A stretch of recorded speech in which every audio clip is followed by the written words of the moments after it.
What's going on, rock star? Hey, yeah, not yet. I'm Tim, the manager. So, but yeah, Drew's right here. Going to put him on, throw him on with you. So, you guys have at it, man. It's great seeing you. Great hearing from you again. Well, Tim, the manager is just as much a rock star. Without you, there's no direction. Agreed. Well, I don't know about that. I try to keep him straight.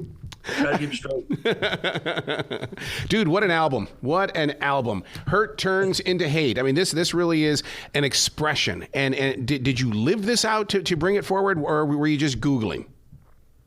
Oh, well, if you're just talking about the title name, definitely something I think a lot of us have lived out in the sense of what I was talking about, because it's mainly meant for like relationships where, shit turns, when hurt does turn into hate. But it was basically, the name of it was off of, I had a buddy of mine. We happened to be with each other at the same time. They just broke off an engagement, and she had been telling him to get his stuff out of their then apartment. And he had been trying to, but she was like, oh, I can't do it now. And then like the next morning, she called and said that like, there's no need to come get your stuff. I've thrown it all away. Oh, and I remember watching his face go from, being severely, disappointed and hurt to like just being purely pissed off. And sorry, there's a dog freaking out in the background. But yeah. And I remember I told him, I was like, yeah, man, that's like when the hurt turns into hate. And he went on talking, and I remember like, wait, that's lyrics. So I started like typing it down, and I was like trying to type it in my phone the whole time he was sitting there like talking to me about it, because I remember that feeling, I could channel it.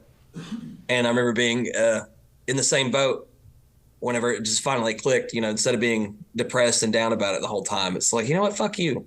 Sorry, I don't know if I can say that on here. My apologies. You're fine. Yeah. So it's cool though, because you can hear the lyrics come through, man. This is like real world. And I think so many times, so much music is polished up, and we're sitting there and we're struggling for the right word. We're trying to make it rhyme. We're trying to put it in time. But sometimes just telling that story and that life story is a better connection to the listener than just some jumbled up bought mess. Yeah. I think I work really hard on not doing that. I want everything to, be cohesive instead of it being just random shit thrown behind music, which, I mean, people do well doing that, sometimes, but it's not the way I kind of like to go about it. I like to be, I want everybody to kind of feel the song, like I want to be people to be like, damn, I know I've been there. It feels more like your music is really for the, I'm going to call it the honest listener, and not the guy chasing that new pop sound, that new pop tune, the same 10 chords we hear in every other rock song. It's like your music. Oh, yeah. It's like your music is real. We're not those guys. I mean, don't get me wrong, because a lot of that's very successful. It's what a lot of people like. It's just not, my thing for sure. And it's not the rest of the guys aren't like that either. We want something that means something, to everybody. Because, I mean, when you're performing it, and people are getting into it, especially live, that means a lot more, instead of it just being like, oh, something poppy that people can make money off of. Which, I mean, don't get me wrong, I want to make money too, but hopefully we'll get to that point. Your drummer, Adam, my God, his hands must move faster than Rush and faster than even, Alex Van Halen, because that God dang, dude, how do you keep that guy going? He just naturally has that energy. He's he beats the shit out of the drums, dude. He's really quick, man. He's really smart with it too. He definitely does push, a little bit of it. The sad thing is, I know that like not everybody knows this right now, because everything was released, and then Adam's actually taken time away for a little while. But we have a guy that's hopefully is going to be our permanent for now. His name's Kenny. And Kenny has the exact same energy, if not more, and he's more of a metalcore drummer. So the next few things that we end up doing are kind of be a little, hopefully heavier in that kind of sense. That's cool. But Adam's a hell of a drummer. He always will be, and good luck to him, whatever he's wanting to do, if he's still chasing the music dream as well. But That's fantastic. Yeah, Drew. And I'm going to echo something what else, Arrow man. said, that those drums are phenomenal. And really the overall sound of this album, just comparing it to your older works, this is polished, Oh, man. God, yeah. And the energy is high. It begs to be turned up to 11. And I've got my son in the car. He's going to, I guess, a school of rock, if you will. And he's like, Dad, I'm going to drum with this. I'm going to get down, because he was digging it. Oh, please do. We're totally make a loving video. it. Make a video, man. Yeah, and your sound begs also to be viewed live. Like, I would love to see you guys get down. I've seen some YouTube videos, and your fans love you too. I mean, I see people finding you left and right. They're so excited. How's that going for you guys? I mean, you must be loving it. It's going really well. You know, like you said, the sound difference has changed over the years a lot. And I think with the release of this one, because it took 3 years to fully get all these songs on one. Wow. And these, I mean, through, you know, the pandemic and then member changes, apparently we've had a revolving door at drummer for like since this has started. But, and now that we're touring, it's a lot harder for people. Like, we lost 2 guitar players to it as well, of like not being able to keep up with that life. And which is understandable. I mean, everybody's got families, everybody's got other things back home, and they're like, well, if we're not making this amount, you know, while we're doing this on the road, we can't really do that. And I mean, there's a lot of even big name bands that aren't exactly just rolling the dough per se. So I mean, it takes a lot of sacrifice from everybody, and you've got to be on the same page to, you know, kind of try to do this. But the shows have been fun. I mean, we have a tour coming up with Texas Hippie Coalition. I think we're a good opening band for those dudes. I think it's going to be a lot of freaking fun, and I'm really excited. So do you guys by chance have a date anywhere in North Carolina? We're here in Charlotte, so we're just curious if you guys are going to be near us. Sadly, we do not. There were some, the first leg, I think they were near North Carolina. I can't remember, because we were wanting to be on it too. It didn't work out the way we wanted it to. And, no, but I'll let you know the next time we're in North Carolina. We were in Greensboro. Like, That's not far. it's been a minute. We were on tour with Yngwie during that, so that was Well, you're from Chattanooga, right? yes, sir. Absolutely. I was just there a few weeks ago, and we were enjoying, a few sightseeing events. But no, we it's not far. 6 hours, 7 hours. We'd come see you. We'll come to you. It's not a horrible drive, man. No, and we were just talking. Arrow and I were talking this morning. Man, downtown is super legit. I mean, the park's down there, the river's there, the music scene has gotten better. Food is crazy. Chattanooga is it's on fire right now. It's a beautiful city. Like growing up, like on the outskirts, there was a lot more. It was a lot rougher back then. Like the past decade they have built up a lot, and it's getting a lot better. There's a lot of culture. There's all kinds of different foods, and it's beautiful down here. And I guess we take it for granted because, I mean, we don't go to Rock City or Ruby Falls because, those are touristy things to do. But I've been to both of them multiple times, and they are just gorgeous things to see. And there's so much more too that I'm probably leaving out that I'm probably gonna get smacked in the head for by somebody, I'm sure, at some point. Let's talk about that song Killing Season. My God, that opening is epic. I mean, that's got to be a show starter for you, or the lights are going to be dimmed and then you're going to build up that light show. That was somewhat of the plan at the beginning, and that's the weirdest song I think on the EP, because everything else, all the other songs are something that's happened, relatable in life. And that song in particular was brought to us from some friends that did a haunted house in Alabama. Wow. And they were like, hey man, we have this, and you guys play like heavy stuff, we kind of want a like theme song. And I was like, okay. And I was like, well, what's the name of the place? And they said Corpsewood Hollow. And I was like, oh shit, that's gonna be fun. So like, I remember like talking to the guy, like I had shit going in my head already. I was like, I'm jotting this shit down. I've got it. And we got it done like within 3 days of like getting it, down to what we wanted it to sound like. Then we got it recorded. And the crappy part about it was we didn't get it recorded till like near Christmas.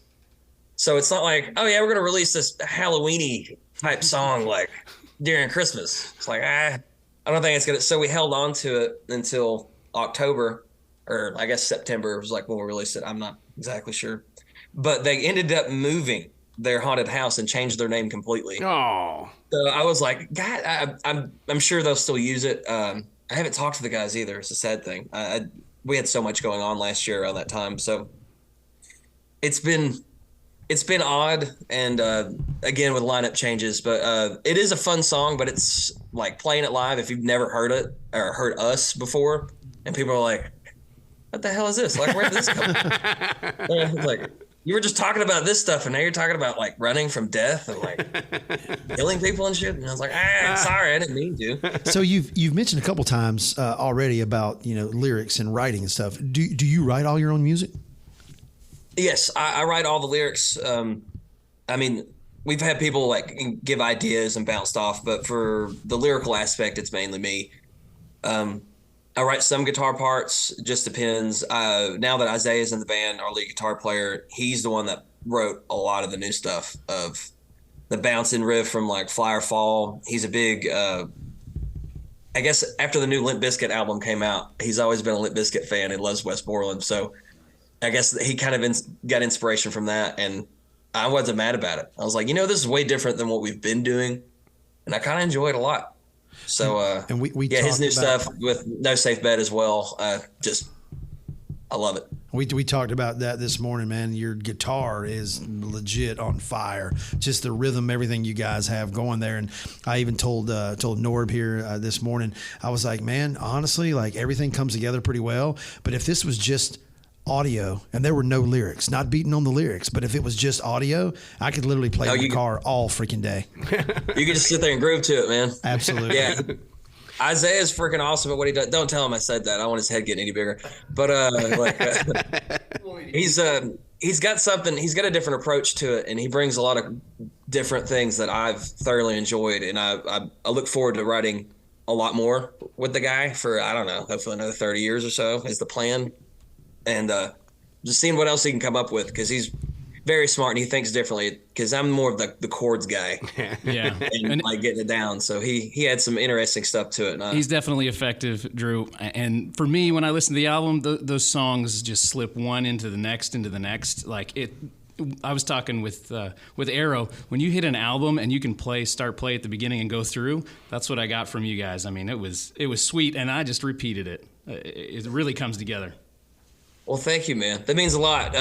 We've struggled with that in the past, so I'm glad everything kind of rolls in. And I wanted an album that you can listen to it forwards and backwards and be like, this ain't bad. It kind of rolls together, and at least we're starting to get into that. Hopefully, there's a lot more that comes along, and we can still do that. How many speeding tickets did you get when you were putting that song "Save Today" together? I got out of a few. Let's put it that way.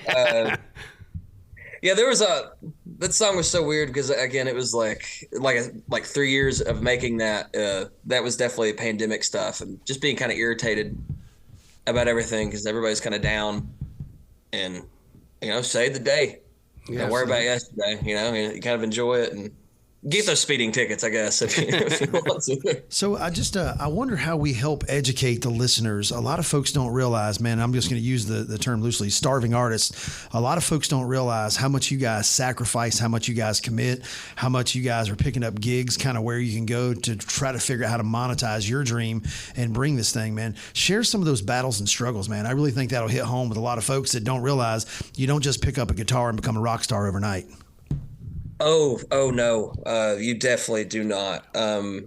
Actually, thank you for asking that question, because a lot of people, if they come to a show and they're like, "Oh yeah, Mr. Rockstar, you guys are making money," like it's not like that at all. Like, the only reason why I'm actually in the office today having this conversation is because it was raining today. I work construction. Oh, good. So we got lucky that I'm not actually on the job site zooming you guys on my phone right now, like, having a conversation.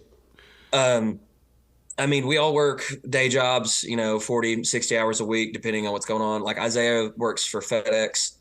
So, he's got kids also. So like on top of all that, and then trying to make this still happen and then going on the road for a month, there's a lot of grinding to it that a lot of people don't see.